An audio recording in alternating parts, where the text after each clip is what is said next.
परमात्मा आप तक पहुंचने के लिए अब कैसी कैसी लीला करता है। मैं रोवत हूँ सृष्टि को, सृष्टि रोवे मोहे, गरीबदास इस वियोग को समझ न सकता कोई।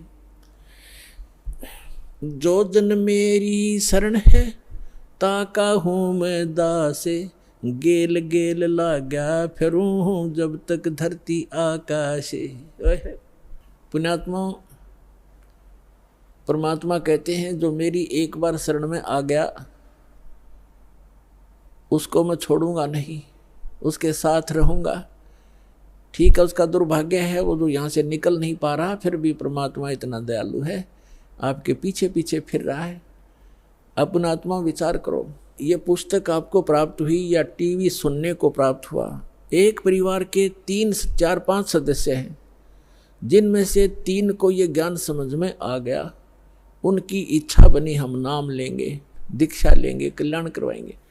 उन्होंने दीक्षा ले ली, प्रतिदिन अपना नित्य आरती श्रमणी और सारा कुछ कर रहे हैं, मंत्र कर रहे हैं, सत्संग में भी आ रहे हैं। और बाकी शेष 2 हैं वो बिल्कुल सोचते भी नहीं, कहते हैं तो भी नो के तुम ही कर लो, तुम ही पार हो जाना, हम तो फिर देख लेंगे। अब फिर क्या देख लेंगे, गद्दा बने पाछा तो कुम्हार देखेगा, आप क्या देखोगे। कड़ में मारेगा लठ, 2.5 मन का बोरा होगा कमर के ऊपर, फिर देख लेंगे। अब देखना अब है, ज्ञान समझो और सतलोक आश्रम बरवाला जिला हिसार हरियाणा के अंदर आओ और कल्याण कराओ। अगर समझदार हो तो देखना चाहते हो। अब वो क्यों नहीं आते। जैसे कल का सत्संग जो था सुबह का, उसमें ये था कि 2 प्रकार से मानव शरीर प्राप्त होता है। एक तो पिछले पुण्यकर्मों के आधार से मानव शरीर लगातार 2, 4, 10, 50, 100 भी हो सकते, ज़्यादा भी हो सकते, लेकिन वो पूंजी समाप्त हो जाएगी, फिर 84 लाख योनियों में जाना ही पड़ेगा यदि उस मनुष्य जीवन के दौरान आपको तत्वदर्शी संत नहीं मिला। अब जो प्रसंग चल रहा है, मानव शरीर प्राप्त करके जो प्राणी सतभक्ति नहीं करते, 2 प्रकार से मानव शरीर प्राप्त होता है। एक तो बता दिया आपको पूर्व जन्मों से, जैसे परमात्मा सन 1398 में सतलोक से चलकर आए थे, 1518 तक 120 वर्ष इस धरातल पर रहे, काशी के अंदर बनारस में जुल्हे के कार्य करते रहे और अपने बच्चों को एक समय में 1-1 हज़ार स्थान पर प्रकट होकर परमात्मा ज्ञान सुनाया करते थे, उनको लाभ देते थे, आशीर्वाद देते थे, सुख हो जाता था। वो मंत्र जाप करते थे। 64 लाख शेष हो गए थे उस दानक के, जुलाए के, एक गरीब झोंपड़ी में बैठे व्यक्ति के 64 लाख शेष, इतना सुख दिया था परमात्मा ने। तो उस समय आपको चार्ज कर गया भगवान, कबीर भगवान, और उससे आपके मनुष्य जीवन होते हुए आ रहे 64 लाख शेष थे उस टाइम। 64 लाख, ना कोई मीडिया था, ना कोई माइक स्पीकर था। वो परमात्मा असंख्य रूप बना सकता है। तो जिस कारण से उसने आप सभी को चार्ज किया, आपके मनुष्य जीवन होते हुए आ रहे हैं, और आप पूजाएं भले ही दूसरी करते रहे, लेकिन पूर्व जन्म की बैटरी चार्ज थी, आपको सुख मिलते रहे।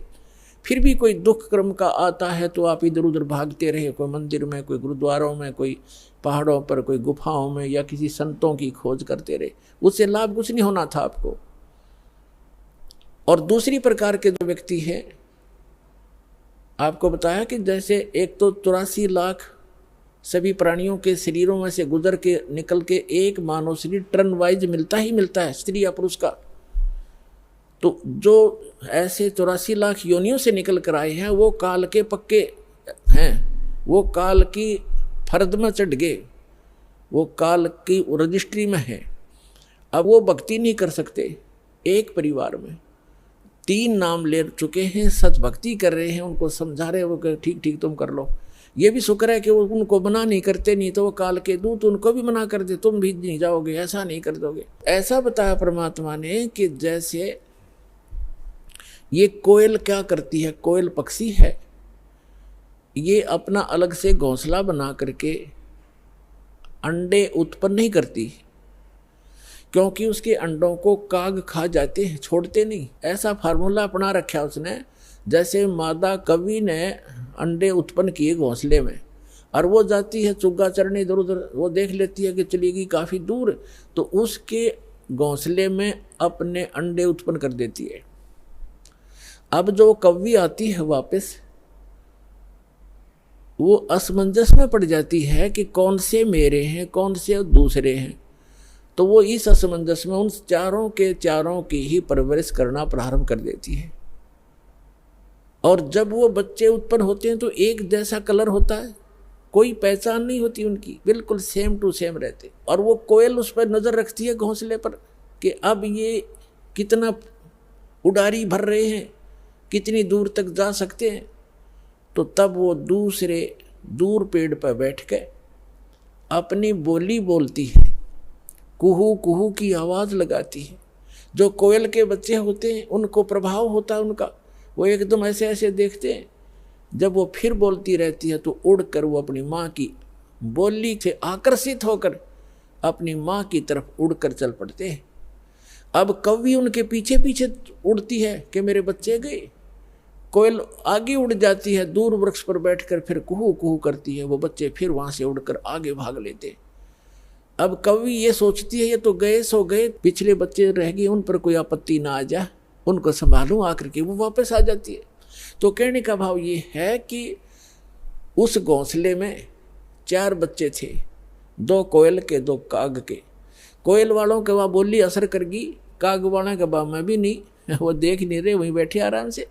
तो इसी प्रकार समझना, जो परमात्मा के पूर्व जन्म के संस्कारी बच्चे हैं, संस्कारवश एक ही घर में जन्म भी है, जो काल वाले हैं वो नहीं मानेंगे, और जो कोयल के बच्चे हैं वो सतलोक आश्रम पर वाला में जल्दी आ लेंगे, ज़्यादा देर नहीं लगाएंगे।